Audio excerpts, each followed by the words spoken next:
Dalam kes ni, mak berhak, ayah berhak, isteri ada hak, anak puan ada hak, anak lelaki ada hak. Adik-beradik tidak.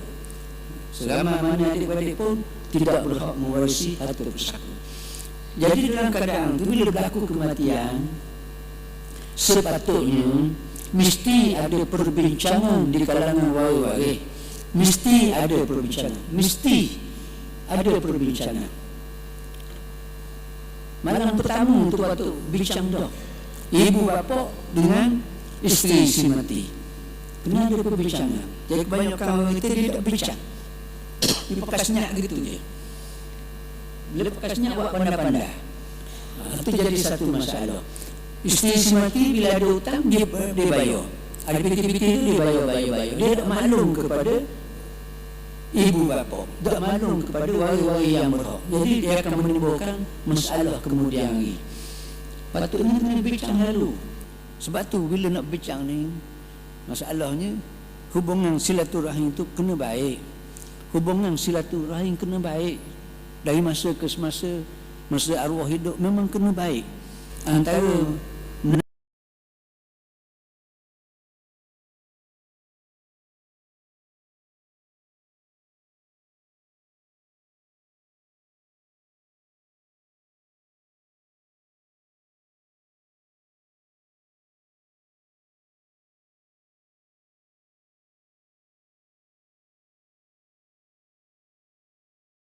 jadi kalau baik tak ada masalah. Bila berlaku jadi kematian malam pertama tu boleh bincang lalu dah. Okey, belanja mati tadi guna. Kalau siang tadi dah kalau bumi siang, malam tu bincang. Belanja bumi ni guna. Duit mana ambil? Okey. Biasanya tak ada masalah duit tu sebab banyak. Kan? Kalau pakai package ke apa ke ada dah duit tu. Macam-macam duit bagi pada mana. Masa tu boleh bincang lalu dah. Duit arwah ada, dia tinggal dalam poket dia ada 2,000. Kabur lalu. Duit dalam poket dia ada 2,000 gini. Kemudian hak yang peneling yang orang kata yang perlu disegerakan. Tanah tak usah bincang lagi. Bincang tanah lalu dah lagi, tak usah bincang tanah.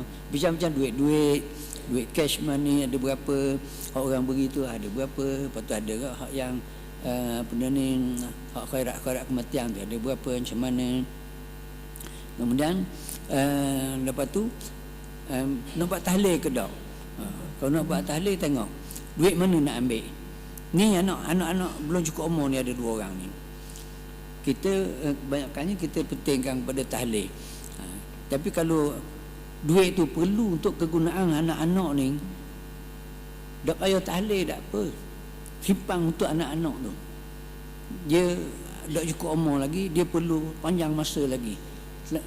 Kalaulah kata sabariah tu tak kerja, kemudian duit nak ambil mana yang ada duit tu simpan untuk anak ni, dia lebih utama, lebih perlukan. Tahlil tu kediang. Kemudian hutang si mati, malam pertama tu kena bincang dah hutang si mati. Sebab wajib tunai hutang dulu. Apa-apa hutang dia dulu. Lepas tu tengoklah, ya, ibu bapa ni kalaulah duit tu banyak tak ada masalah lah. Si mati benda ni tinggal duit yang banyak, tak ada masalah. Orang hak beri jarah pun banyak, nanti untuk sementara waktu ni tak ada masalah. Duit tu boleh buat belanja makan minum. Sebab orang petikai katanya nak makan minum. Anak-anak tak cukup umur ni, guna isteri nak buat belanja makan minum ni. Jadi tengok keadaan. Kalau tak ada duit lain dah, duit arwah ada ni, duit arwah ada dalam kocek 2,000, nak makan minum anak-anak ni, bincanglah dengan ibu bapa. Takkan ibu bapa dak wih ke guna. Katakanlah ibu bapa ni, saya nak bahagian saya, contohnya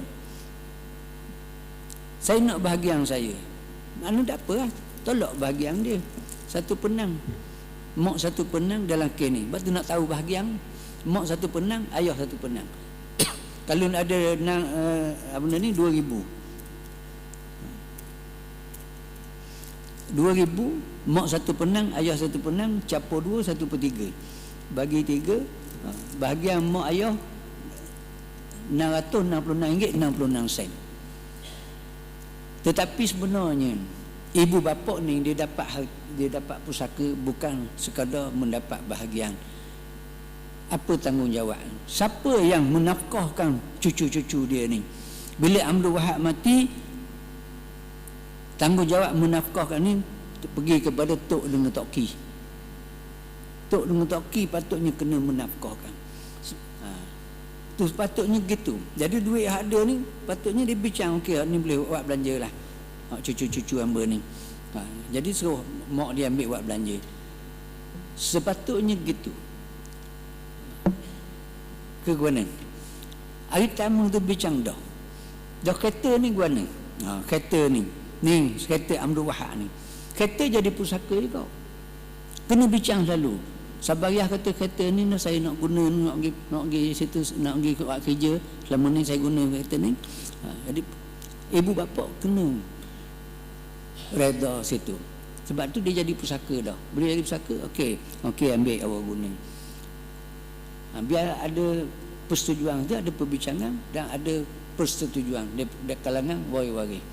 Sebab kereta tu kalau macam kata seorang mati meninggalkan adik-beradik 5 orang. Jadi pusaka dah. Kalau kira tak boleh guna.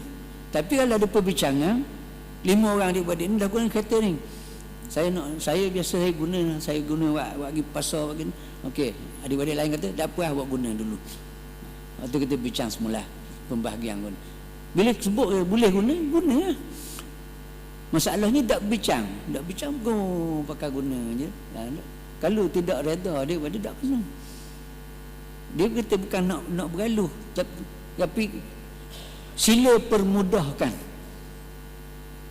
Bergaluh tapi permudahkan, jangan jadi menyusahkan. Tak, kalau jadi menyusahkan, ambil kira juga 1 sen 5 sen pun ambil kira ni, jadi susah.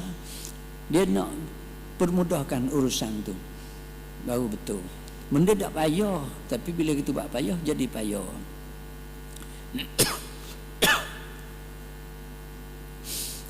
Okey, jadi sekarang ni dalam keadaan yang malang yang pertama tu, ambil hak yang mudah-mudah aja, ambil perbelanjaan kalau ada anak-anak belum cukup umur lah. Kalau misal kata dah cukup umur dah belaka, yang tu tengoklah duit-duit banyak mana ada, berapa ada, nak kira guana.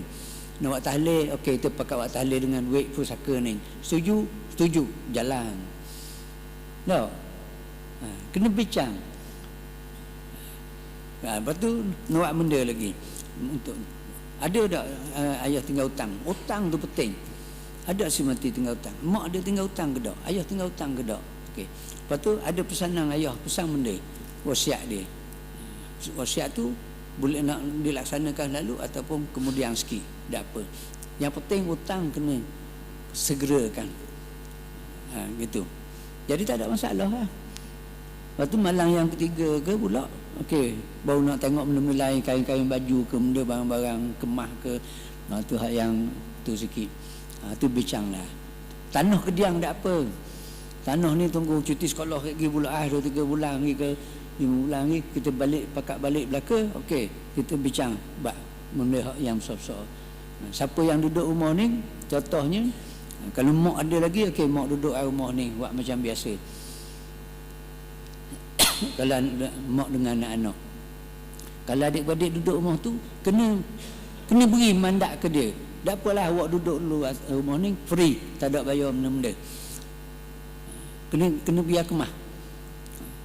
Sebab ada seorang tu mari jumpa saya, dia kata adik-beradik we duduk 10 tahun dah duduk rumah tu. Kemudian adik-beradik nak bagi dah. Bila dia nak bagi, dia kata rumah ni kira kena sewa lah selama 10 tahun. Bukan bawa sewa, kejut dia. Sewa pula dia tu mahal pada hak sepatutnya. Berapa puluh ribu, 20 ribu rasa dia kena keluar duit. Tahu gitu saya hidup rumah lain. Tak kena je, biar kemah dalam perbincangan kita, biar teluh, biar kemah, biar benda ni orang kata lapang dada belaka. Baru tidak timbul masalah. Okey. Kemudian dalam keadaan gini, nak tengok pula tentang adik-beradik ni pula. Kebiasaannya, adik-beradik ni dia rapat dengan si mati. Si mati dah, adik dia mati, abang dia mati, memang dia rapat. Ya. Jadi kalau kata tak boleh bahagian ni, kadang-kadang sok juga. Kena pula adik-beradik lelaki buat kerja sama dengan Abdul Wahab ni. Abdul Wahid. Abdul Wahid. Dia rapat dua ni, dia buat kerja sama. Tiba-tiba bila mati kadang-kadang dia nak kontrol juga harta tu. Dari segi hukumnya tak boleh kontrol lah. Kalau nak kontrol juga, nak buat macam biasa, kena melalui waris-waris yang berhak ni. Kalau waris-waris yang berhak kata tak apa, awak uruskanlah sebagaimana biasa. Selama ni awak yang uruskan, jadi awak uruskan, boleh. Faham tak maksud saya tu? Kalau diperlukan adik-beradik ni untuk menguruskan harta tu, ya, maka boleh diuruskan atas persetujuan semua waris-waris yang berhak. Tapi kalau waris tak beri persetujuan untuk dia menguruskan, dia tak boleh urus. Memang kadang-kadang sok lah juga tau. Sebab kita duduk baik selama ni dengan arwah, tiba-tiba tak boleh. Jadi kita nak uruskan benda tu. Kalau kita nak urus, mesti dengan persetujuan waris-waris. Tanya mak ayah si mati, tanya isteri si mati. Anak-anak dia kecil ke dah cukup umur, waris-waris ni setuju, tak apalah, awak uruslah. Tengok kenderaan dia macam mana ni, nak bayar untuk bulanan nak kira guanan, nak kira dengan finance macam mana, insurans tu tolong pergi benda ni, bincang dengan pihak insurans macam mana, sebab ni nak jelaskan ni. Kalau membantu untuk kebaikan, okey, alhamdulillah lah. Gitu. Okey, boleh lah. Secara rekahnya gitulah. Kemudian ada satu kes pula ni tentang adik-beradik ni. Si mati tinggal ibu, si mati tinggal isteri, si mati tinggal anak puan belaka, 3 orang. Kemudian dia ada adik-beradik, seorang je adik-beradik, seibu sebapa, lelaki.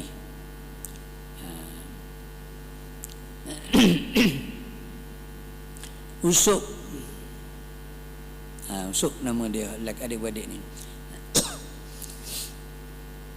Jadi yang pertama, dia ada satu lagi, dia ada adik-beradik sebapa. Ni ada ramai ni, 3 orang. 3 orang lelaki, seorang puan. Bila berlaku je kematian, adik-beradik ni semua ni, seibu sebapa, usuk dan lelaki 3 orang ni, 1, 2, 3 ni adik-beradik sebapa ni sibuk selalu dah. Orang ni kata gini, orang ni kata gini. Okey. Yang pertama, tugas kita wajib nak tahu siapa yang berhak dulu dah. Siapa yang berhak? Kena ambil tahu dulu. Mak berhak, ayah tak ada, mati dulu. Tok tak ada, mati dulu. Isteri berhak, anak puan berhak, anak puan berhak. Ni usuk seorang je yang berhak. Hak lain ni tak ada, tak boleh, tidak berhak. Sebab apa? Sebab apa adik-beradik sebapa ni tidak berhak? Kerana dia terdinding oleh adik-beradik seibu sebapa. Habis satu cerita. Cerita yang kedua, dalam kes ni juga, si mati ni dia ada kedai 2 buah, 2 pintu. Dia ada kedai 2 pintu, A, B. Satu ketika usuk ni mari ke rumah isteri ni, saya nak sepitu. Saya nak sepitu sebab saya adik-beradik si mati. Saya kuat, saya lelaki. Saya kuat, saya lelaki. Saya nak sepitu. Warna-warna pun saya nak. Apa ni? Dalam keadaan gini, kita belajar faraid, patutnya kita kena ambil tahu berapa bahagian yang dia dapat. Kalau dia dapat setengah bahagian boleh dia nak sepitu, ada 2 pitu. Kena tengok usuk ni boleh banyak mana. Siapa berani kira? Usuk boleh banyak mana? Mak berapa? Mak dapat 1/6.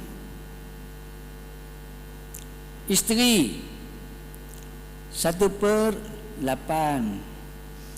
Anak perempuan 3 orang 2/3. Kita tak nampak tau. Tak nampak banyak mana usuk boleh ni. Hak lebih tu hak usuk. Usuk atau banyak hak lebih. Hak lebih hak dia. Hak lelaki ansabah. Kita ambil 6/8/3, kita per dengan 24. Pengiraan faraid. 1/6 bersama dengan 4/24. 4 bahagian. Isteri 1/8 sama dengan 3/24. Anak perempuan 2/3. 8 kali 3 24. 8 kali 2 16. 16/24. Hak lebih tu hak Yusuf. 16 ni campur dengan 4 hak isbu ni 20. Campur dengan 3 hak isteri 23. 1/24 je hak bahagian usuk. Nak butir rumah kedai, nak separuh, tak boleh tak kena tak kena. Sedangkan anak ni anak-anak yatim Melaka tak cukup umur ni, 3 orang ni. Kalau dia nak juga boleh nilai tau, nilai rumah ni sepitu katakanlah 50,000. 50,000. Yang ada yang berhak kepada usuk 50,000 bahagi dengan 24, usuk dapat 2,083 riyal bahagian dia. Jadi hak lain tu dia kena bayar kepada waris-waris ni kalau dia nak. Kalau dia nak bahagian, nak juga kedai tu sebutir, dia kena bayar. Kalau waris pun setuju, tak apa kalau waris-waris setuju, mak dia okey, mak dia pun setuju. Mak kata bahagian mak dah apa, mak serah ke usuk tapi kena bayar untuk bahagian isteri dan bahagian anak-anak. Okey, habis itu. Boleh faham tak? Kadang-kadang payah agak bab-bab ni. Tinggal lagi pula, ada orang petikai dalam Facebook macam-macam lah orang sebut, orang petikai. Dah berapa isteri boleh sikit? Ada pula isteri boleh sikit. Macam mana isteri nak menanggung anak-anak ni? Anak-anak dia ni. Dah nak makan minum lagi dah. Isteri dah ada kerja, boleh sikit. Guna pula. Memang bahagian isteri, kalau si mati ada anak, isteri dapat 1/8. Kalau tak ada anak, isteri dapat 1/4. Jadi isteri ni dia tidak ada tanggungjawab sebenarnya untuk menafkahkan anak-anak dia kalau ikut kaedah hukum. Lain daripada adat kita kok, budaya kita. Dalam keadaan gini, isteri lah yang bertukulumu membesarkan anak-anak dia. Jadi orang lain lepas tangan belaka. Dari segi pusaka dapat, tapi dari segi tanggungjawab tak ada. Isteri dah lah boleh sikit bertanggungjawab membesarkan anak-anak dia. Berapa orang ni kerja situ kerja sini bertukulumu cari nafkah untuk anak-anak. Mengikut kaedah kita, isteri itu Tuhan beri dia untuk bahagian dia je, bukan untuk dia menyara hidup anak-anak dia. Dia tidak gitu. Jadi kaedahnya, isteri ini bila berlaku je kematian, dia dapat 1/8 untuk kegunaan diri dia sahaja. Dia nak beli bedak-bedak sikit, tak nak beli bicu, nak beli beg tangan, nak beli kasut, tumit tinggi, tumit rendah, tu untuk dia. Jadi anak-anak ni dia ada dah bahagian dia, banyak juga bahagian dia. Katakan 16/24, 16/24 tu okey untuk kegunaan anak-anak ni. Dan kalaulah katakanlah habis dah bahagian anak-anak tu buat belanja makan minum apa gitu gini, jadi siapa pula nak tanggung dia? Antaranya yang akan menanggung ni tok ni pun boleh juga ni. Tok ni pun kalau dia ada duit lebih, dia tanggunglah cucu-cucu dia. Dia bukan orang lelaki saja, bukan tok ki saja, dah tok ki tak ada, tok ki mati. Tok ni dapat ke bahagian ni. Ni cucu-cucu dia ni. Kalau saya bagi berapa ni orang bawa duit, berapa saya dah ingat dah, berapa belah ribu mari pejabat saya. Jadi si mati tinggal ibu, si mati tinggal 2 isteri, lepas tu tinggal anak-anak 6 orang, anak-anak 6 orang, puang belaka, anak-anak puang belaka 6 orang. Makan sayur belaka tau. Bini yang pertama makan sayur, yang kedua makan sayur juga. Yang mati tadi nama dia Wahab, Abdul Wahab. Abdul Wahab, dia ada tinggal ibu, tinggal isteri 1, tinggal isteri 2. Isteri yang pertama anak puang 3 orang. Isteri yang kedua anak puang 3 orang. Jadi ada adik-beradik.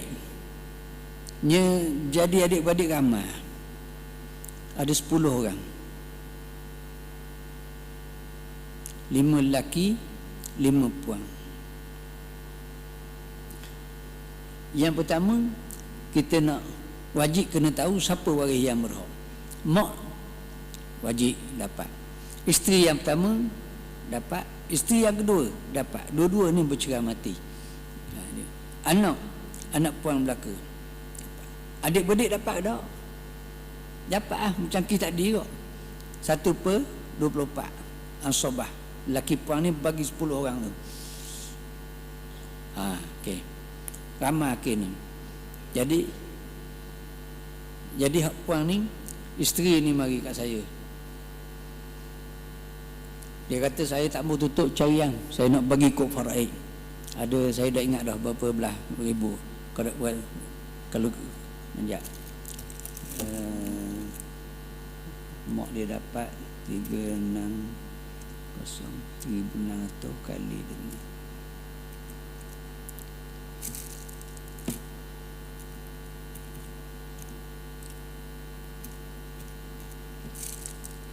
21,600. Duit dia 21,600 dia buat mari jabat. Tak nak minta tolong bagi ni. Jadi mak mentua dia mari, madu dia pun mari. Anak-anak dak mari. Adik-beradik dak mari, duk jauh belakang. Saya pun kira mak dapat 3,600. Kemudian hak isteri ni 21,000 ni 600, bahagi dengan 8, dia akan dapat 2,700. Dia bagi 2 pula, 1,400 orang. Dia bagi sama banyak. Okey.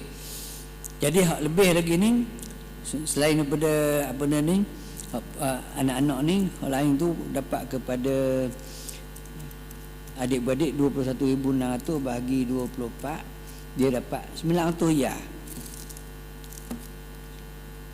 10 orang ni 900 riyal je. Tolak capur lebih kurang dapat 100 riyal seorang boleh. Tapi dalam kes ni, mak ni bila kita bagi, okey, dalam envelope, mak pun ambil 3,600 bahagian dia.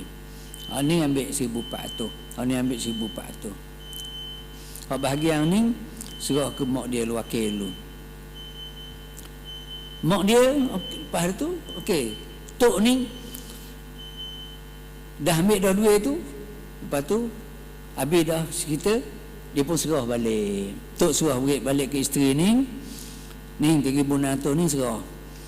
Bagian tok nak serah bagi ke cucu-cucu tok 6 orang. Kan senang cerita. Ni adik-beradik ni pun dah dapat mandat mak dia ni 900 ni, adik-beradik semua ni menyerahkan kepada anak-anak ni, anak-anak 6 orang ni. Kita nak dengar hak gitu lah. Kita nak tengok hak gitu. Banyak sebenarnya berlaku hak gitu. Tapi orang tak cerita, orang cerita hak yang hak dah molek je tau. Hak molek banyak. Jadi sebenarnya tak ada orang cerita lah. Orang duk cerita hak dak molek semua. Ni mari depan saya ni dengan hak dia madu dia pun tak mau tutup cariang. Saya tak mau tutup cariang. Saya nak bagi ikut faraid. Nah. Dia panggil madu dia boleh panggil mari. Kemudian mak mentua mari sekali. Mana hubungan silaturahim tu dah bila baik, maka suasana pun jadi senang. Pak saudara, mak saudara ni ramai-ramai tu 10 orang. Kalau setengah orang tu malah cara dah. Malah cara tu boleh berapa yang nak seorang, malah cara kan. Tak, dia kena ambil tanggungjawab. Walaupun boleh sikit dapat 100 orang, tapi ada tanggungjawab. Dia berhubung, okey bagi yang saya serah ke ni dengan cucu. Nak serah ke anak-anak ni.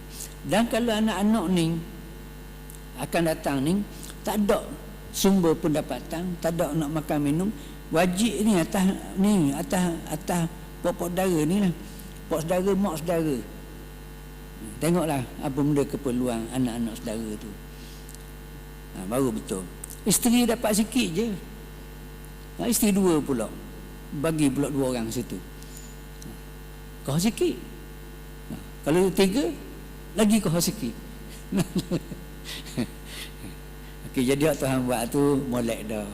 Kita kena faham keadaan ni, ya. Suasana kalau boleh pusaka kita ni, pusaka orang Islam kita ni, kalau boleh tak boleh kita bila sebut je hasaka tengok nak balas kat mau. Tak betul tu. Jadi malu ke orang, malu kepada bangsa asing. Ya. Sebab saya cari cara tekoh semua. Saya cari tekoh orang Islam dan bukan Islam. Jadi perbezaan tu kita boleh nampak. Tak belum tengok orang bukan Islam tu bukan nak puji dia, tapi memang realiti dia gitu. Kalau anak puang, kalau Cina anak puang dia dah ambil pusaka. Kita panggil dia pejabat tu, dia marah kita. Apa panggil saya mari? Kata undang-undang suruh panggil. Undang-undang kata kena mari. Saya serah abang saya, dia serah kuat lelaki. Tanya dia sebab apa? Suami saya ada. Suami dia akan bertanggungjawab penuh dengan harta suami dia, dengan perniagaan suami dia. Dia beri sokongan yang penuhnya. Hak bahagian ayah dia ni dia akan beri kepada abang dia hak lelaki. Saya tanya, sebab apa? Sebab apa beri kat lelaki? Abang, dia jaga keluarga. Dia jaga mak, dia jaga ayah. Dia jaga adik-beradik.